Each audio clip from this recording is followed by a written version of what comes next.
You know, I've been thinking about this for a while now. We had a conversation a few months ago about Trump. You know, is he Mussolini? I mean, is there a playbook that this guy is following, or is there some historical figure that he most resembles? Berlusconi, Hitler. Increasingly, I'm thinking Caligula.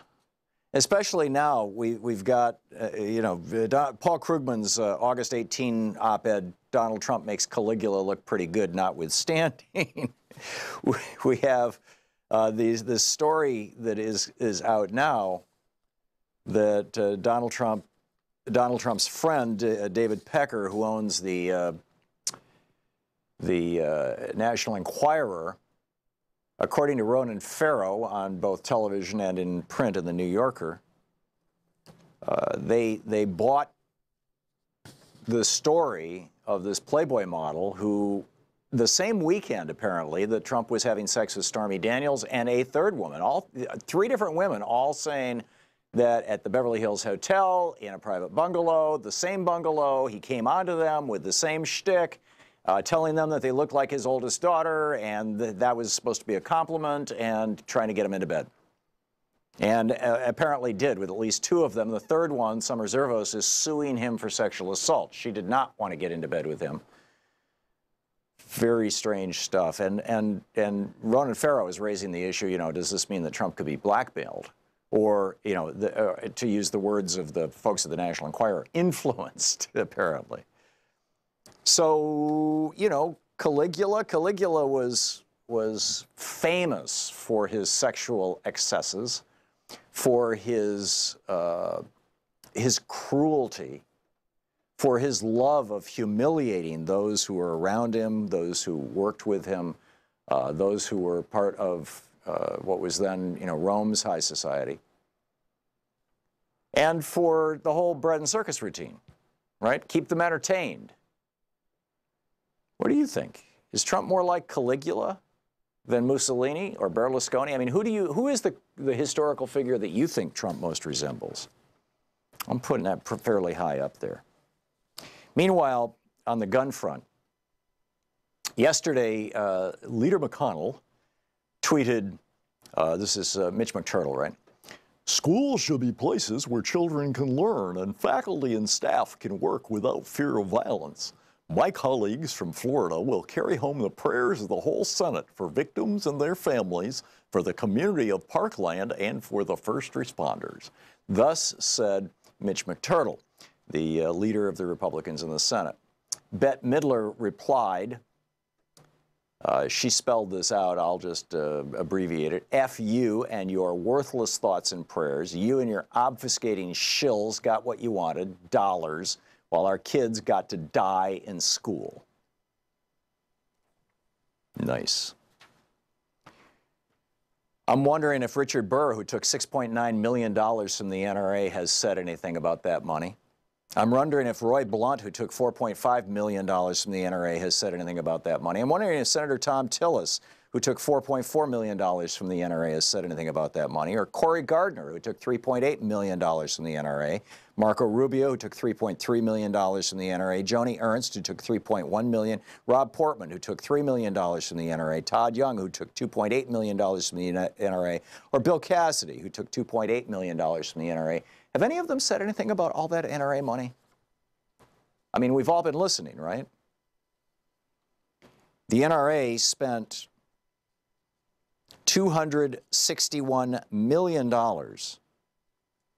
in 2008, excuse me, in 2012, $204 million in 2008.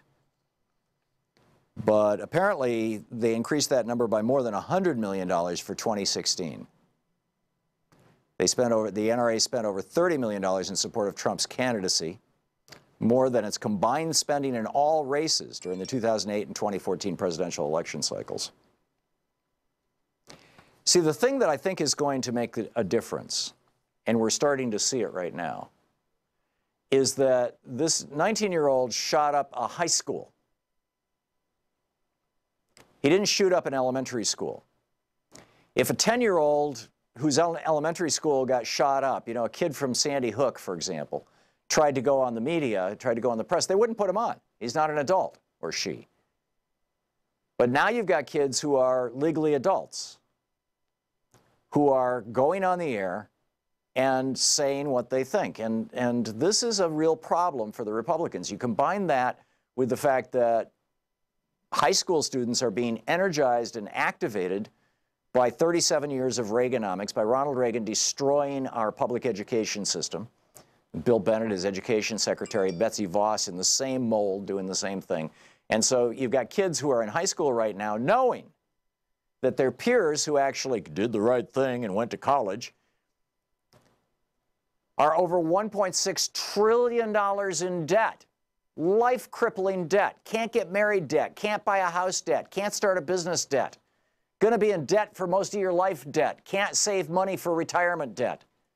They're looking at their peers, at their older brothers and sisters, their friends and neighbors, and saying, what the hell is going on? No other generation of Americans in history have had this kind of debt.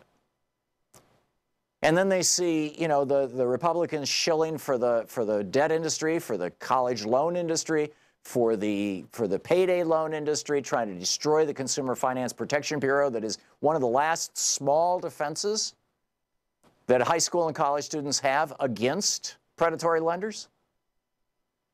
And they're saying, you know, the Republican Party really only stands for the interests of the billionaires.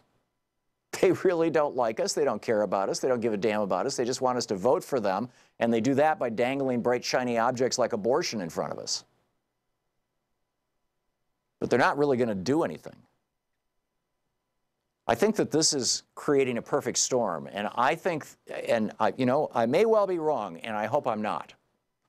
But it sure seems to me like this mass shooting, this school shooting, is different than times in the past, in part because, as I said, it's a high school, and high schoolers can go on camera and talk. And number two, high schoolers engage in social media much more than elementary school kids do. And number three, the high school students have been activated by these Republican victories. They're figuring out how badly this country has been raped by the right-wing billionaire class over the last 37 years, ever since Ronald Reagan in 1981 declared war on working people. And in 1983 and 1986, radically cut their taxes from 74% down to 25%. And then meanwhile, we're seeing, this was over at Splinter. Every member of Congress who took money from the NRA and then tweeted thoughts and prayers. This was from the Las Vegas massacre, but I think it's still apropos. Roy Blunt, who took $4.5 million from the NRA, saddened by the tragic loss of life. My thoughts are with all the families affected by this horrific attack. Barbara Comstock, Republican from Virginia. I am heartbroken by the mass murder. Right. Richard Burr. My heart is with the people of Las Vegas and for, you know, and the first responders today. Mike Kaufman, Republican from Colorado. My thoughts and prayers go out to all the victims. Iowa Senator Chuck Grassley, praying for the victims and their families. Texas Congressman Will Hurd took money from the NRA. I'm deeply saddened by the tragic shooting. New York Congressman John Katko. Kentucky Senator Rand Paul. Rand Paul tweets, tragic news. Kelly and I send our prayers and deepest condolences. Right. The list is like 20 pages. It's basically every Republican in Congress. By the way, all the Republicans representing the state of California have taken money from the NRA. None of the Democrats have. This should tell you something.